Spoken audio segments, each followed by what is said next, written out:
Avant de plonger dans cette histoire incroyable, pensez à vous abonner à la chaîne et à activer la cloche. Ici, chaque récit a quelque chose à dire, et vous ne voudrez pas en manquer un seul. Jonathan Blake était l'incarnation du succès. À 48 ans, il était le PDG et fondateur de Blake Tech, une entreprise à la pointe de l'innovation technologique, spécialisée dans l'intelligence artificielle et les solutions durables.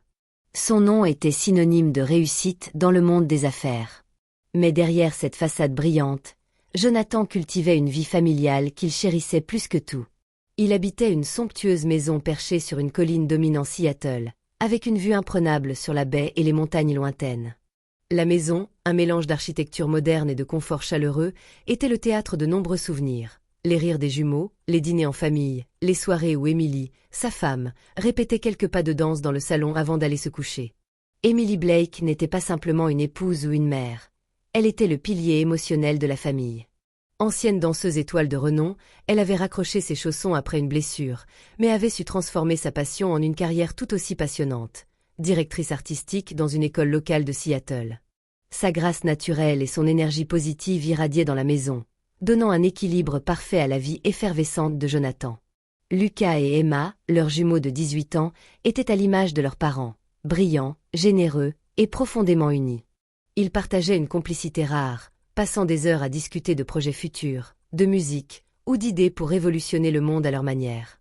Lucas, passionné d'ingénierie, aidait souvent son père à comprendre les nouvelles technologies. Emma, elle, avait un esprit artistique, héritage clair d'Emily, mais aussi un grand cœur qui la poussait à s'engager dans des causes sociales. Malgré les emplois du temps chargés, Jonathan faisait tout pour être présent. Les soirs où il rentrait tard, il s'efforçait de dîner avec la famille, de discuter des journées, et surtout d'écouter. Pour lui, la famille était plus précieuse que n'importe quel contrat ou succès professionnel. La famille Blake semblait invincible. Leur vie était un parfait équilibre entre ambition, amour et respect mutuel. Pourtant, cette stabilité allait être brusquement mise à l'épreuve.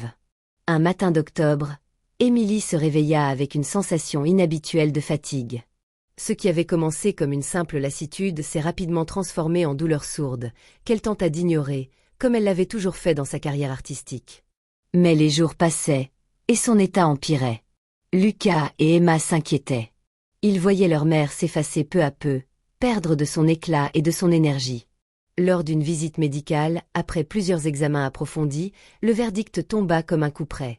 Un cancer agressif. Cette annonce déchira la famille. Jonathan, malgré sa fortune, sentit une vulnérabilité qu'il n'avait jamais connue. Il se retrouva face à une réalité impitoyable. L'argent ne suffisait pas toujours à sauver ce qu'on aime. Les traitements recommandés étaient un protocole expérimental, disponible uniquement à l'étranger, avec un coût astronomique. L'assurance ne couvrait qu'une partie du montant, laissant plusieurs centaines de milliers de dollars à leur charge. Une somme colossale, même pour un homme de l'envergure de Jonathan. Lucas et Emma comprirent rapidement que la situation était grave. Ils voyaient leur mère souffrir, impuissants, et percevaient la tension grandissante chez leur père, malgré son apparente maîtrise. Jonathan était un homme puissant, mais pour la première fois, il semblait désemparé, incapable de trouver une solution immédiate. Ce soir-là, dans la grande maison des Blake, un silence inhabituel régnait. Jonathan, comme souvent ces derniers temps, travaillait tard dans son bureau à l'étage, noyé sous les dossiers, les appels et les emails. Son esprit était tourmenté, partagé entre l'inquiétude pour Emily et la pression intense de maintenir son entreprise à flot malgré tout. En bas, dans leur chambre partagée, Lucas et Emma étaient assis côte à côte, leurs visages éclairés seulement par la faible lumière de leur téléphone portable. L'atmosphère était lourde, chargée de l'angoisse et de la fatigue de ces dernières semaines. Ils savaient que la situation était plus grave que ce qu'ils laissaient entendre à leur père. Lucas prit une profonde inspiration, ses mains tremblantes trahissant son calme apparent. « Emma, on ne peut pas rester là sans rien faire.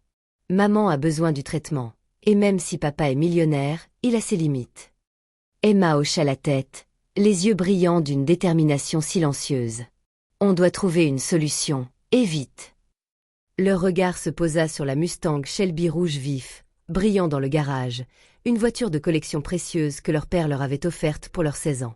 Pour eux, ce n'était pas qu'un véhicule, c'était un symbole d'indépendance, de liberté, de souvenirs partagés. Des virées nocturnes, des rires, des projets fous d'avenir. Mais ce soir-là, ce symbole devait devenir un sacrifice. Sans hésiter, ils cherchèrent un acheteur discret, quelqu'un de confiance qui ne poserait pas de questions. Après plusieurs appels, ils trouvèrent un collectionneur prêt à payer le prix demandé. Le cœur lourd, ils signèrent les papiers de vente.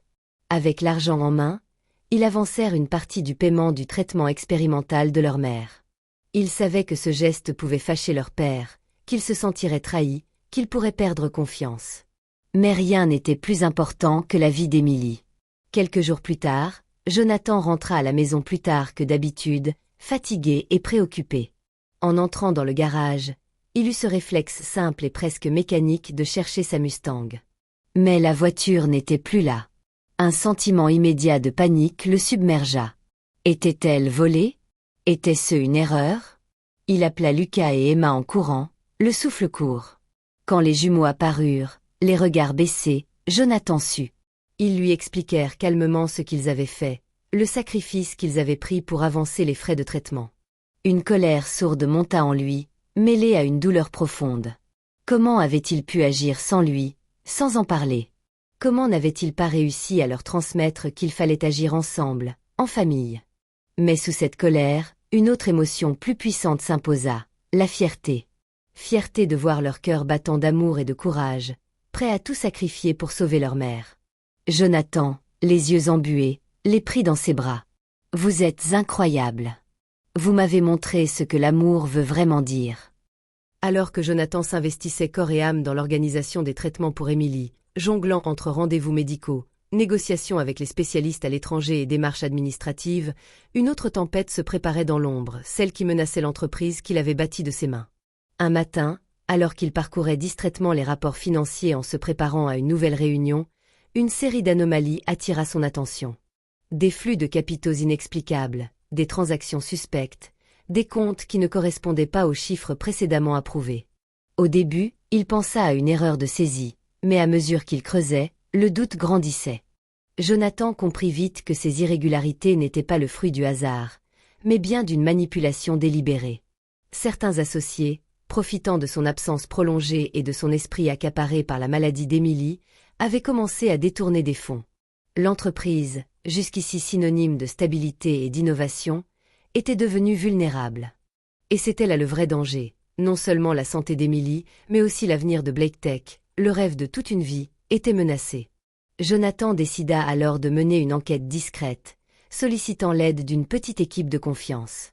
Pendant plusieurs jours, il disséqua les documents, fouilla dans les archives numériques, rassembla preuve après preuve.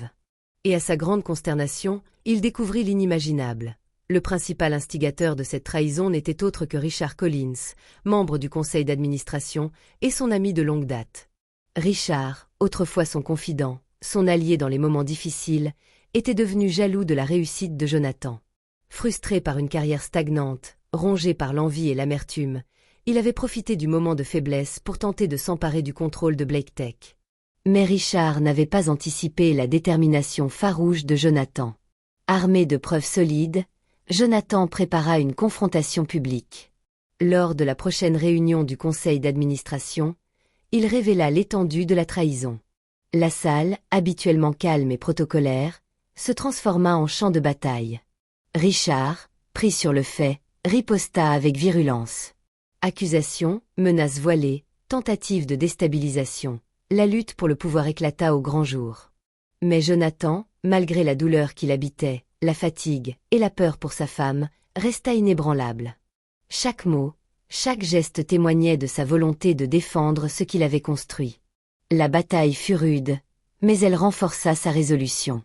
Jonathan savait qu'il devait protéger Blake Tech, non seulement pour lui, mais pour sa famille, pour leur avenir.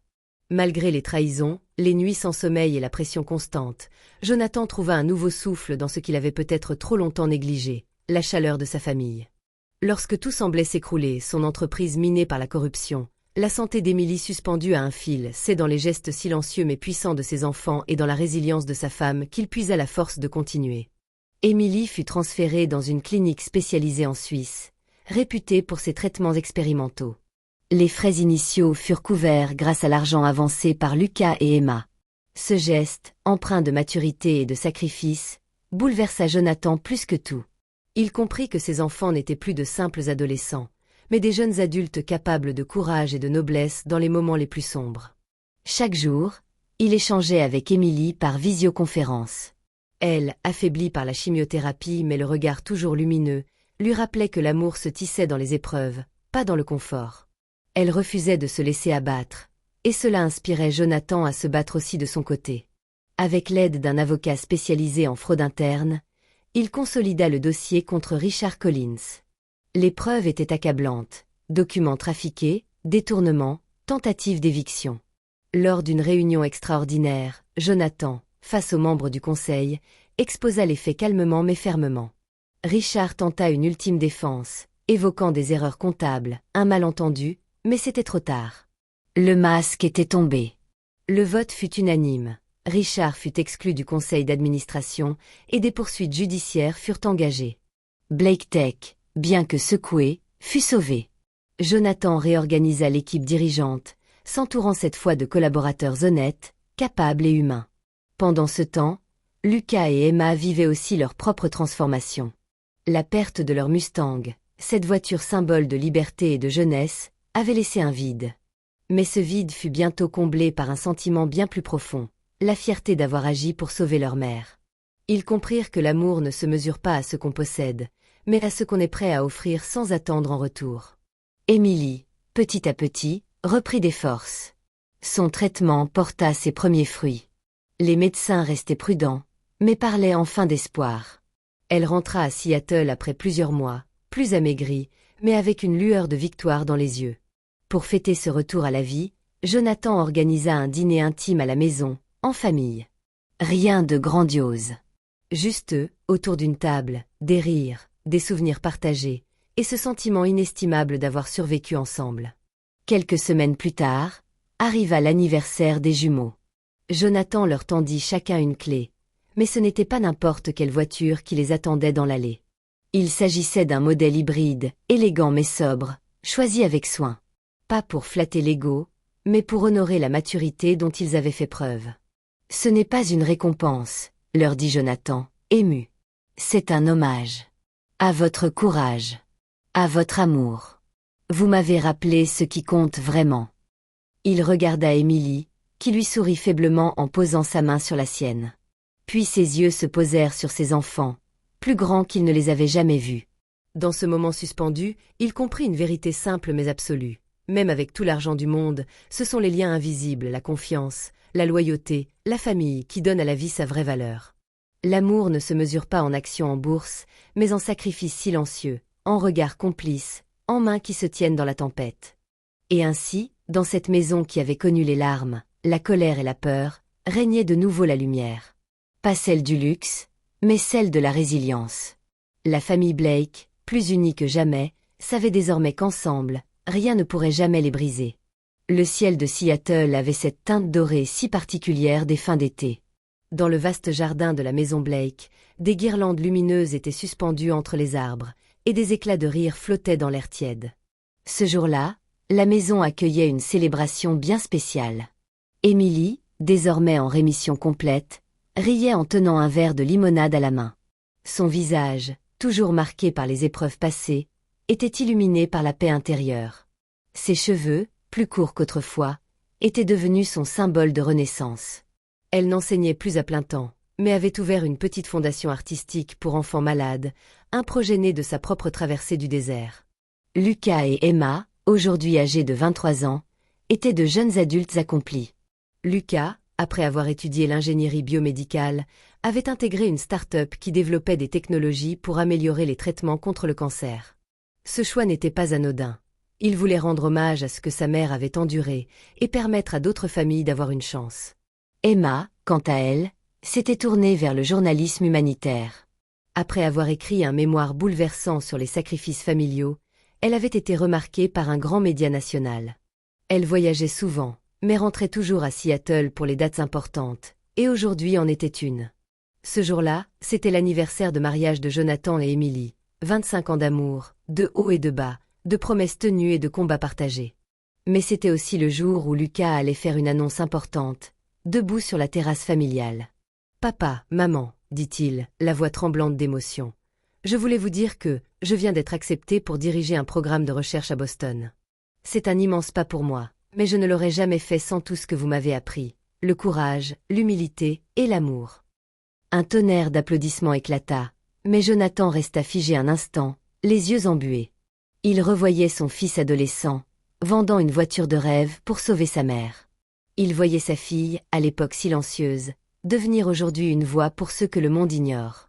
Il regardait Émilie, et ressentait dans ses tripes une gratitude indescriptible. Après les discours, Jonathan s'éclipsa un instant dans son bureau, celui qu'il avait rénové après la crise chez Blake Tech.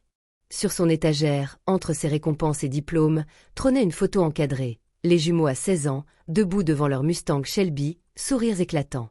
Juste en dessous, une autre photo, prise un an plus tard. Cette fois, ils étaient assis aux côtés d'Emily, souriant malgré tout, les cheveux d'Emily couverts d'un foulard coloré. Jonathan Surratt.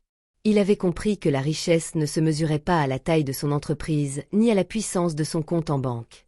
Elle se mesurait dans les moments partagés, dans les sacrifices silencieux, dans la force d'un « je t'aime » murmuré au cœur de la tourmente. Il quitta son bureau et rejoignit sa famille sur la terrasse, les guirlandes dansant au-dessus d'eux comme des lucioles. Il embrassa Émilie, puis prit ses enfants dans ses bras. « La vie nous a tout pris à un moment, dit-il, la voix grave. Mais elle nous a aussi tout redonné. Parce qu'on est restés debout.